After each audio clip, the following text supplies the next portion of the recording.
Ready to explore the cutting edge of digital infrastructure? I'm Carrie Charles, your host of Let's Get Digital. Join me as we dive into the ideas, technologies, and leaders transforming the way we connect. From wireless telecom to fiber networks, data centers, and beyond. Sponsored by Broadstaff in partnership with RCR Wireless News. Now, let's dive in and let's get digital.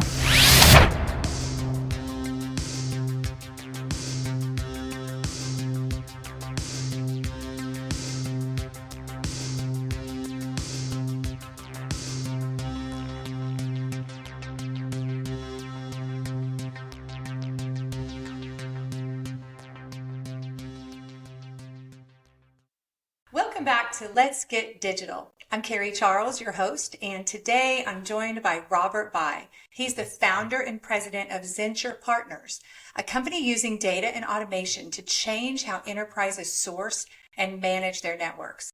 Today we're talking about why telecom still runs on spreadsheets, how AI fits in, and what it takes to modernize a legacy industry. So let's jump in. Robert, thanks for joining me today.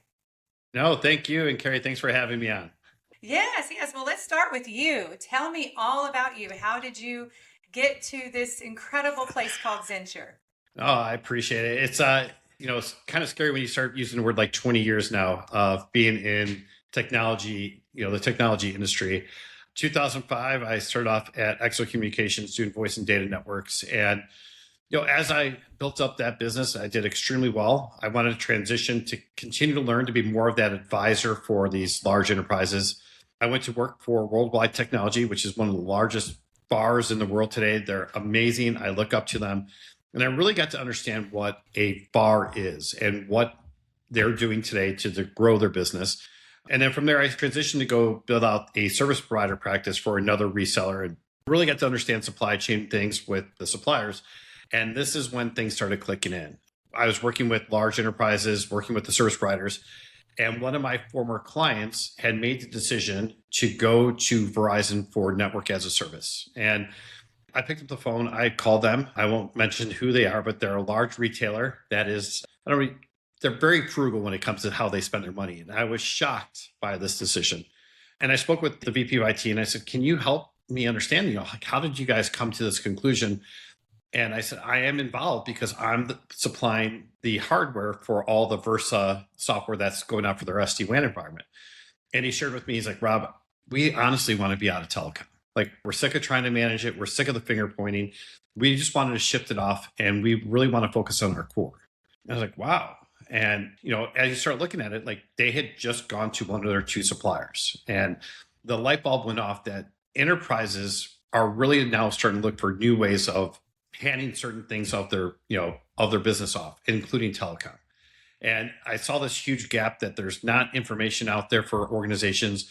Everyone kind of is reactionary to telecom, and there's no one that's really trying to help change it because it's not, this branded AI or the CX customer experience thing. It's telecom, which is not, the sexiest thing in the world to talk about. So I decided that I wanted to go out and found Zenture to really help bring clarity and control, and access to data for enterprise clients so they can make informed decisions. And that journey started just almost 4 years ago now. So you don't call it a platform, you call it we call it a capability, right? Capability. And because that's it. Much like the internet wasn't a solution, the internet created capabilities, right? AI is not a product, it's not a service. It's just creating capabilities. And we wanted a platform that created capabilities for our clients. And the platform itself can do a lot of the basic things, inventory management, carrier access, access to fiber tools and other carrier tools that are great. But customers are always challenging us with like, could you guys do this for us? Could you create this dashboard? Can you integrate with this? And so we literally look at the platform as this true capability to kind of help transform how enterprises are looking at managing their telecom today. Okay, so let's say that I know nothing about telecom, I'm brand new to what you're talking about. I want you to describe Zenture in detail about what you do and how you do it. No, absolutely. So, I make the joke 20 years ago when I started at Exo, I had no background in telecom. I came from a finance background. I was a trader in Chicago. And when I made the transition, trying to understand the basic things around telecom took me a little bit of a period of time. But for all of us that are out there, telecom today is traditionally voice and data, right? And we're going to focus primarily on the data side. So we all live in a world where we have access to the internet, right? We have internet at our homes, we have internet on our cell phones. And so everyone's aware of what the internet is. The biggest challenge is that for enterprises today trying to manage their global telephony environment, there isn't a single source solution that's been made available where they can just go out and buy Comcast globally, right? So these enterprises that need internet, they look at it as a pure utility, right? It's kind of like electricity. You need it in order to work, but no one really thinks about it. But with internet, it is what gives you access to all your applications, be it up in the public cloud, in your data center. It's what allows you to speak across your entire global network via Teams or other collaboration tools. And so the requirement is telecom is the lifeline for all businesses. And when we look at where telecom is today, it's a much different animal than it was 20 years ago. When we started looking, in 2010, and MPLS was becoming this new area. And for you that don't know what MPLS is, it was a managed wide area network, which meant that you had selected someone like an AT&T or Verizon or whomever to go out and purchase circuits to connect all your locations. And it was the responsibility of that partner to connect all your locations to provide that network for you. Well, as we've shifted into SD-WAN, the ability to leverage internet, as these applications have started moving up to the public cloud, and again, another question of what is the public cloud is we can get into, but it then shifted the need from an MPLS network to this, we just need internet circuits. And because businesses rely so heavily on it, they wanted to have a primary and a secondary circuit. Well, if you're a global company that operates out of the US, you're operating in 60, 70, 80 countries, hundreds of locations, there are so many providers around the globe that how do you know who you can use in a location?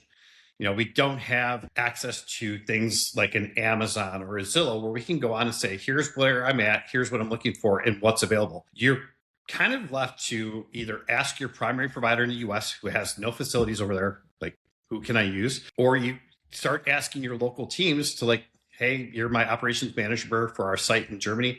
We need an internet circuit. Well, also we have one internet circuit and a secondary internet circuit. Things are getting mixed up. No one's managing it from an inventory standpoint. No one's capturing circuit provisioning details. And all of a sudden now this internet that's at all your sites that is working has really caused a lot of risk because we don't have the true diversity and resiliency between primary and the secondary circuits.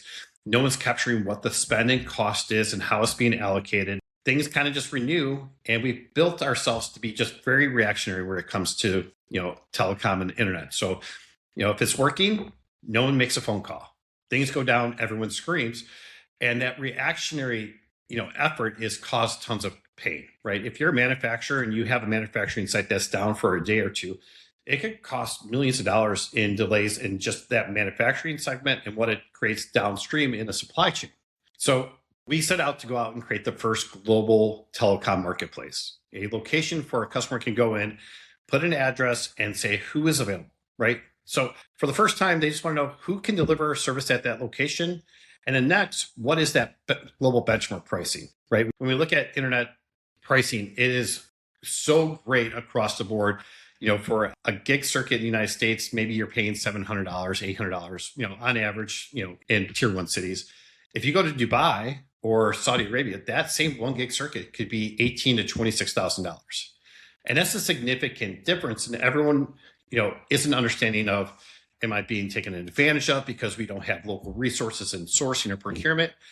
Or, what should that actual price point be? And the only tools that sourcing, procurement, IT leaders have had is I need you to sharpen your pencil.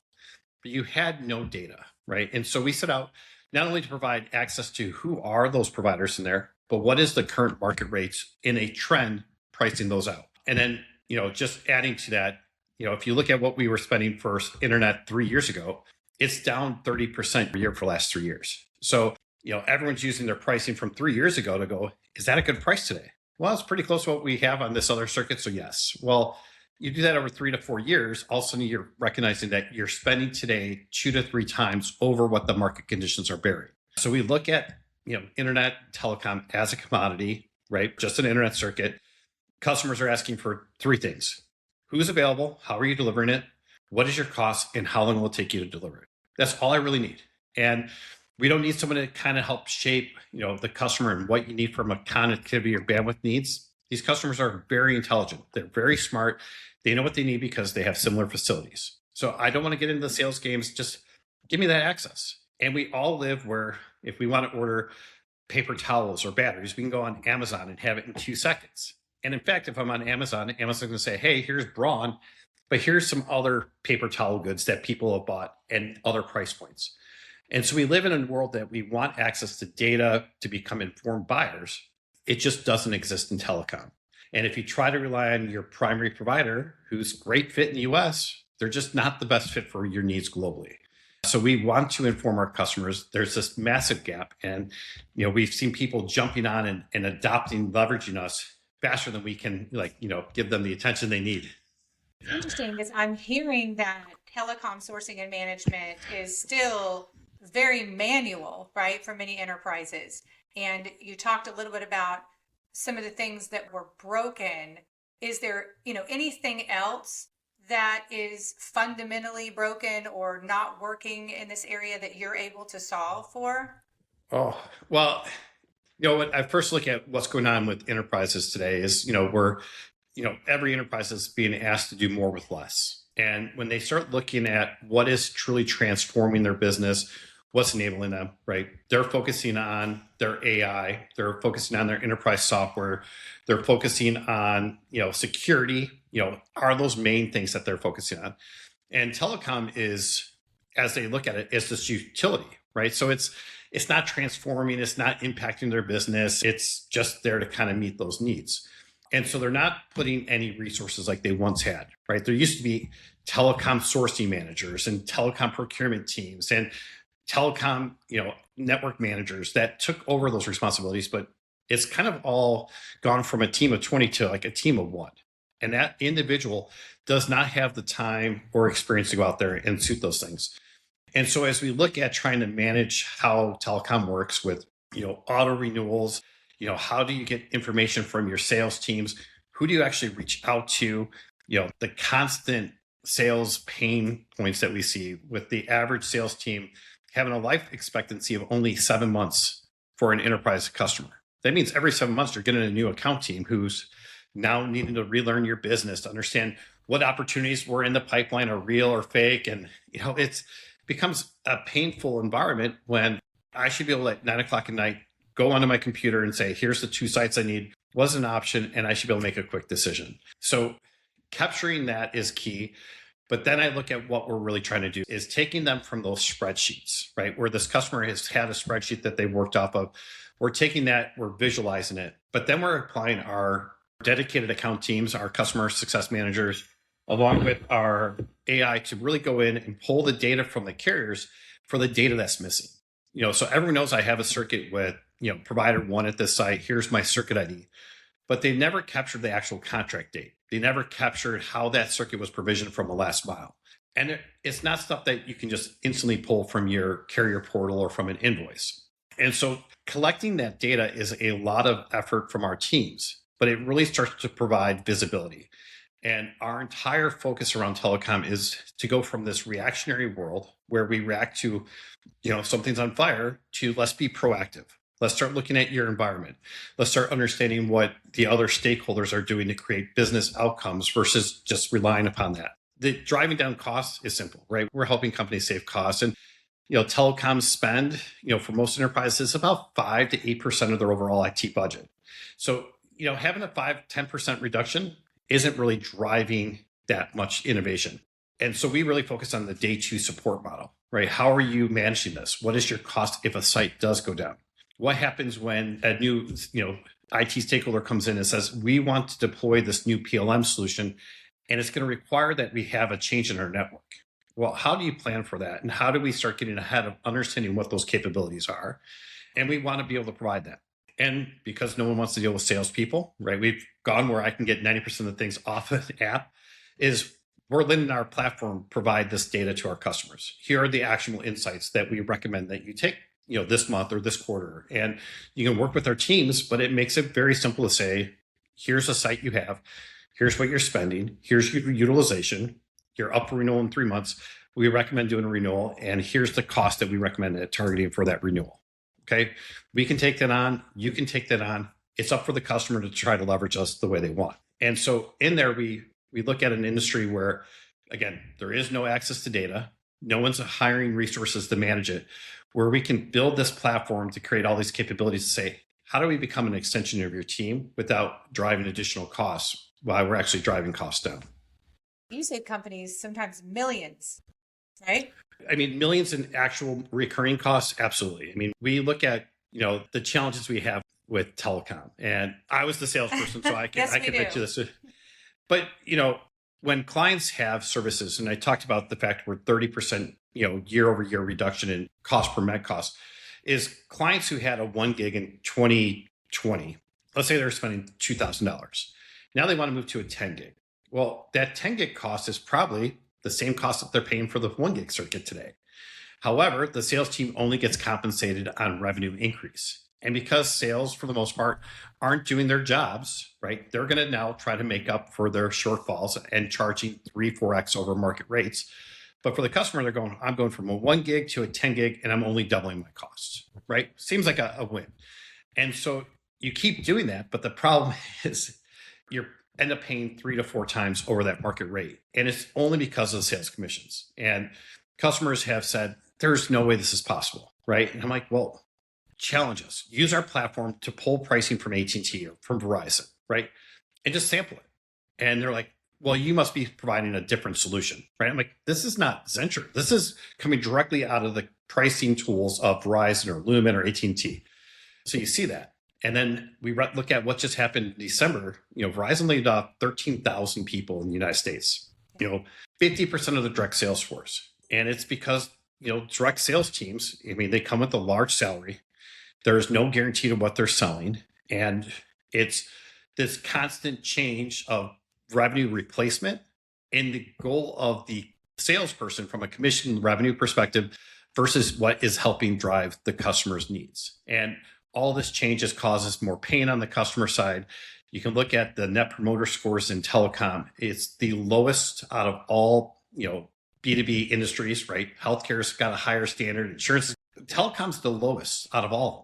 And it's because we look at it as a utility. No one is actually helping drive innovation. Everyone's doing what's best for themselves. No one is putting what's best for the customer's needs. And I think they just finally they threw their hands up and says, why isn't there a better way? Why can't I just go to a site and look up something like if I want to buy an airline ticket? There's nothing in this world that we can't just go out and quickly identify, be it a car, a home, travel. It's all available. Telecom, there's nothing. There is nothing that's available. And so that missing piece that finally someone can go, well, how'd you find out who's available there? Well, I asked my rep, right?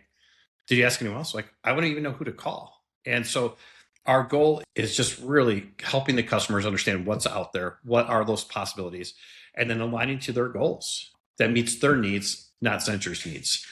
We're talking about telecom is legacy heavy as an industry, typically at some points resistant to change. We talked about that. So what's been harder? Building something disruptive. This is textbook disruption with technology, or getting customers to trust and adopt a new way of operating. Wow. Which one is more challenging? So Zenture focuses primarily on large global enterprises. And, in there, those are organizations that have always worked directly with their account teams, right? And so they felt that's the way I get the best pricing, right? And we've had to educate our customers. So the education piece on that side has been, a challenge, right? Because the model that we provide is there's no cost for them to use the platform, right? You're not buying through us. It's not like you're buying things through Zenture. You're buying them directly from these carriers. And they're still scratching their head of well, how do you get paid and how is our cost down? And we go through it. I'm going to show you, I'm going to tell you how, and you're going to move forward. And the next time you're like, is this going to be like this every time? And I had to kind of educate them where the market's moving to, right? And with Verizon's layoffs last month, it's just another thing that says they're moving towards automation. They're looking for self-service. This is all the things the telecoms are trying to build towards. And if you're a global company, you're going to be forced to try to manage through 50, 60, 70 different portals like that, which isn't efficient. On the other side is what we're trying to create in disruption. I look at it as the Blockbuster versus Netflix, right? We all are used to operating on, if I want to watch a movie this weekend, I'm going to go to Blockbuster. I'm going to hope the movie I want is in stock. We're going to rent it, maybe one more. And then on Sunday, we're going to freak out and try to return it before 11 o'clock so we don't get hit with late fees. Thankfully we do. And then Netflix came up and they didn't change the movie, right? They said, hey, there's a better way of getting that movie experience at your home. And that disrupted that entire supply chain because you had groups that were all about, DVDs and DVD rent. Like there's so many things that are tied to it. And when we look at what we're doing, it's now telling a carrier, we want to be the exclusive partner, for this enterprise. And I'm like, but you realize enterprises are smart. They're going to challenge you. They're going to go ask for other quotes. Customers want access to the data. So if you're a fit, great. If you're not, you should understand you're not a good fit for delivering services in this market. You shouldn't try to deliver services in that market because there's no value there. And so the challenge of us changing it where we're giving the customer like the leverage, they don't like that. Like, how do I fight with renewals? How do I start changing things? So, the entire history of like, I'm going to give you a pricing schedule. Well, like I said, over the last 3 years, pricing's down over 30% year over year. So that pricing schedule from 2 years ago is 60% over rate than it should be. And they're like, well, we need commitments in order to provide these resources for you. Well, that was true until you started charging for dedicated resources. And then you offshored all these resources. So the entire model is so broken that it's like trying to push water uphill. And so we've had a few carriers who have adopted with us that are 100% lock in. Like this is a model where we can deliver the services that we want to deliver. We can deliver them at the margins that we want to keep, which is helping keeping costs down to the customers. And it works great. And we have others who, it's back and forth. So as the customers, go through and do, I call it a proof of value and testing us and leveraging it, it starts clicking, right? And then they're like, why wasn't this available a year ago? Right. I'm like, well, it was. It took been all my life. but we say the same thing about Netflix. I mean, my kids, a lot of the people we work with in the industry never went to a Blockbuster, right? It's very difficult to say, this is how we used to do things, right? And so it will change. And I believe over the next 12 to 18 months, it's going to change even faster than we're thinking about because the adoption to how customers are bringing in AI to do basic fundamental, roles inside those businesses, they're now looking for smarter ways to do everything. And if this is a platform that provides the AI that does the automatic reviews, analysis, invoice reviews, provides them the guarantee and visibility to the data they're looking for, they can now shift and put more focus in other areas. And because we're not trying to charge an upfront heavy fee to work with us, that's the hard part. Like, why don't you guys charge for us? I'm like, we absolutely could charge for you. I just don't believe we should. Like, you don't pay Amazon, maybe for Prime, but for the most part, we don't pay for those services, right? We get paid by the providers. Our goal is to provide a better experience for our customers to help grow that business with all those carriers. And that's why they're paying us on the back end. But they pay us a small fee to provide that reoccurring ongoing support. And it's just that transition from the way we've done things for the last 20 years to transition to something new, especially with something new that's not, massively disruptive to the customer, right? Like all those circuits that are being built globally, 50,000 invoices, like it's fine. It's not going to change anything. Maybe it makes life of AP simpler. Maybe it makes life of our NOC simpler to do some things, but it's working, right? And so they're focusing on these bigger projects. And that's our goal, to say, fine, don't put any more time or effort in. Let us go out and just provide the data, the access, and here are the outcomes. And for you, Mr. Customer, you can say yes or no. I don't know why you would say no, but it's up for you then to take that action. You talked about AI a few times. How does AI really fit into your capability, your platform? So there's two pieces of it. So with regards to platform, the way we ingest data, right? So if I were to ask the typical customer, where's all your data set, right? Where's your inventory? It's going to be on spreadsheets or invoices. Maybe someone's got it in some dashboard, carrier portal. We can ingest all that. And we ingest using tools like Gemini, right, to convert an Excel spreadsheet to a Google Doc to ingest that data, which allows us not to do it manually, but through AI to ingest that data. Once the data sits in there, we've taught certain agents to do specific tasks within our platform. So one is looking at sites, right? So we have an agent that reviews services at a location to identify, are there any challenges or risk scores, right? So do we have diversity at a last mile? Do we have diversity at POP? Now, AI is just reviewing it based on what's there. At the same time, if we don't have that data, the AI is coming out and saying, hey, we're missing data at this location. The bigger piece, though, is when we look at the global marketplace, is creating agentic AI between Zenture and the carriers, right? And this is where we're going to see how communication really transforms. And how do we communicate with the carriers to get quotes, to place orders, to manage things? And so when we look at agentic AI, it's having individual agents that have specific tasks, right? And then an overarching management structure that can build that out. So when we create agentic AI communications with, say, a GTT or Lumen, it's allowing us to have an agent that can pull pricing. It has an agent that can place orders. It has an agent that can pull data. So that streamlines that approach. Well, I'm no longer now having to go to a sales team and saying, hey, here's this site. Here's the spreadsheet with all the sites. Can you quote this out? Well, all they're doing is taking my spreadsheet and putting it into their system. So we can remove that individual. Isn't delivering much of a value. So it allows us to help the carriers provide, better margins on their services. Better margins means they can provide better support. We're getting quotes that are faster. We're also evaluating those quickly. So if we see something come back and it's outside the typical parameters, we're flagging it and it's requesting updated pricing. All of our quote requests are providing all those additional documents that typically get missed, right? Like, how is this being delivered last mile? So the communication between Zenture and the carriers in this global marketplace, I think, is what is going to just truly benefit the edge customers.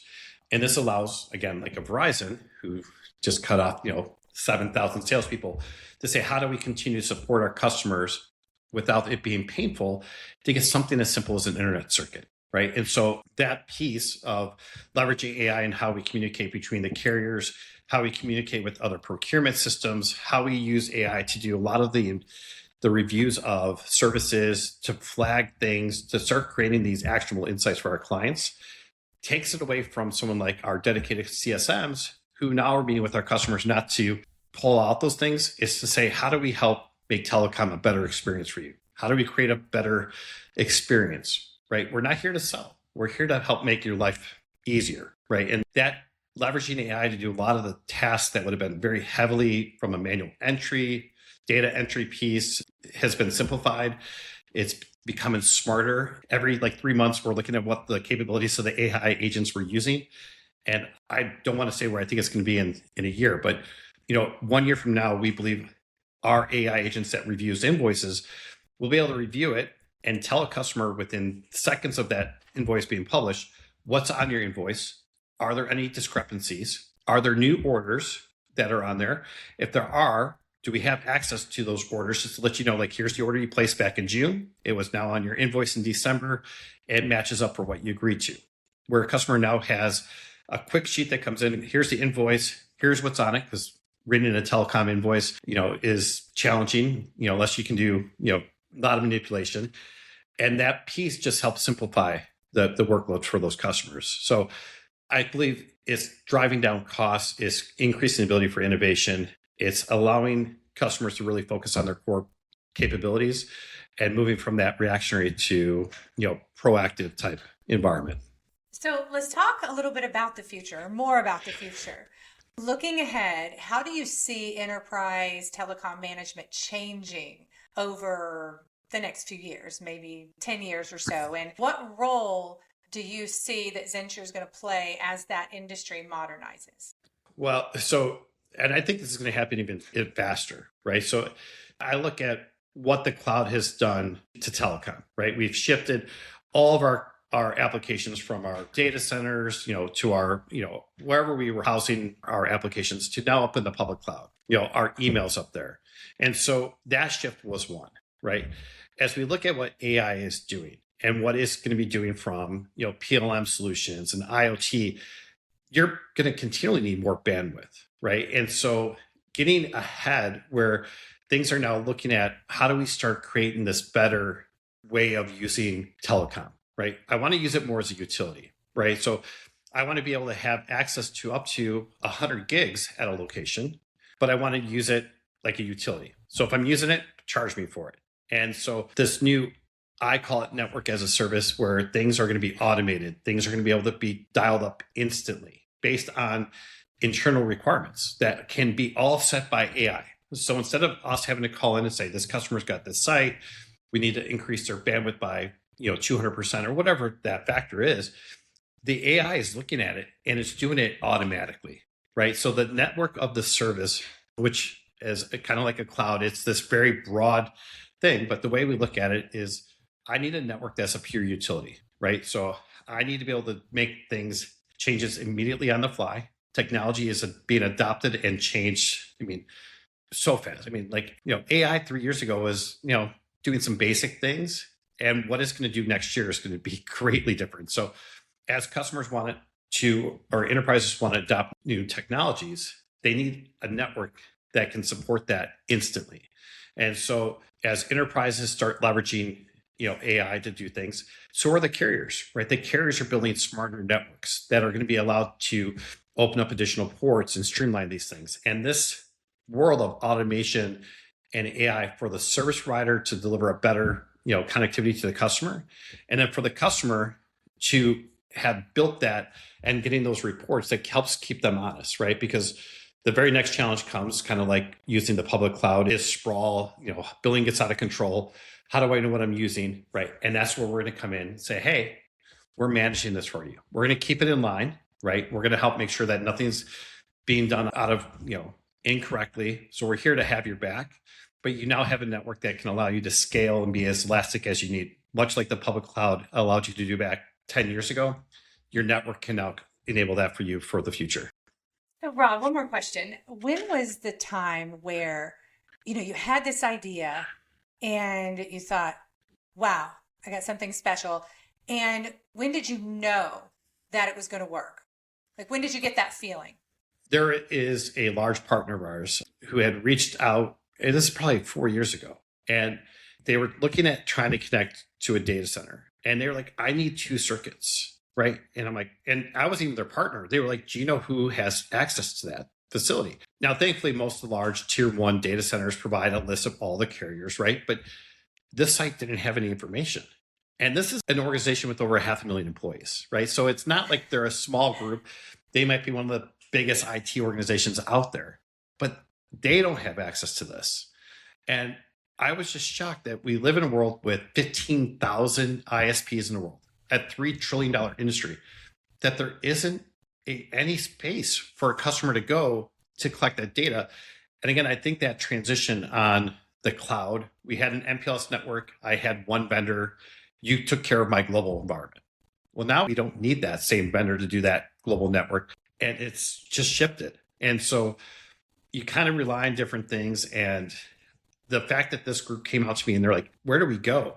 Because no one wants to send out 500 emails and wait for responses, right? And then, I live on apps. I've bought cars through apps. I've bought a home searching through apps. Why wasn't that here? Like, it's just, everything's at a touch of our fingertips. And it's something, I don't want to say so simple, but again, it's not the sexiest topic in the world, right? If we're talking AI and an AI platform, everyone wants to have the discussion. You say telecom, people want to fall asleep and just move on to the next spot, but it becomes that concern. And so because it's, an important aspect, the way we look at telecom in the future is like air, right? We need it in order to breathe and function. But you and I aren't thinking about breathing this entire time we're on this phone, unless I tell you to think about breathing, right? That's how the network needs to be. It is something that works and functions that you don't think about. It just delivers. How many times do we all, everyone who's listening to this podcast right now, how many times do we think of something and we think, gosh, why is it happening this way? Or couldn't it be better? That's really strange. It really needs to be this way. But we don't take action on it. We don't create from that and, design and innovate and create a company. You're talking about all these people who were laid off. And it's just unbelievable over the past couple of years what's happened to tech and telecom. And so I'm encouraging these people to say, go start a company. Look at what you feel like is being done inefficiently and create something. So I think your message is so inspiring, Rob. From the moment I met you, I was so inspired. And I hope that everybody listening to this is inspired about whatever that idea that you have, go do it, right? There's a place in the world for it, right? Yes. And I appreciate that. And, had I tried doing this 10 years ago, the cost to build this would have been astronomical, right? But because of now how technology is built, low code, no code platforms, like we were able to spin up the initial version in a matter of 3 months, right? That would have taken 3 years and a massive investment 10 years ago. So for all those who are listening, that were like, I don't think I can afford to go out and build something, you're absolutely wrong. Like there are needs out there. People are looking for ways to facilitate them. And again, I'm happy I met my CTO, Grace Schroeder, who told me that there was a pathway to build it without, having to go try to drive up millions of dollars in venture capital funds. So it's out there and I appreciate that. Rob, how can we learn more about Zenture? Well, you can go to our website, www.zenturepартners.com. We have a TikTok page because we're trying to do, yes, because we have a new group of individuals who are moving into the workforce who are used to gathering data in different ways, right? So we're on TikToks, there's media publications that are on our website, but there's a house of videos on the Zenture Partners YouTube channel. I mean, however you want to get data. You want to read, go to our website. You want to watch videos, check out TikTok and YouTube.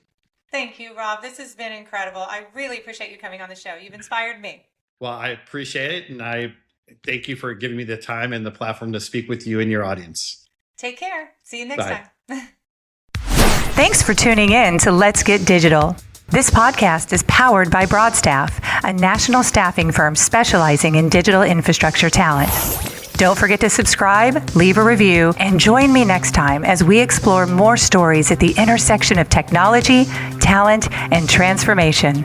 Until then, let's get digital.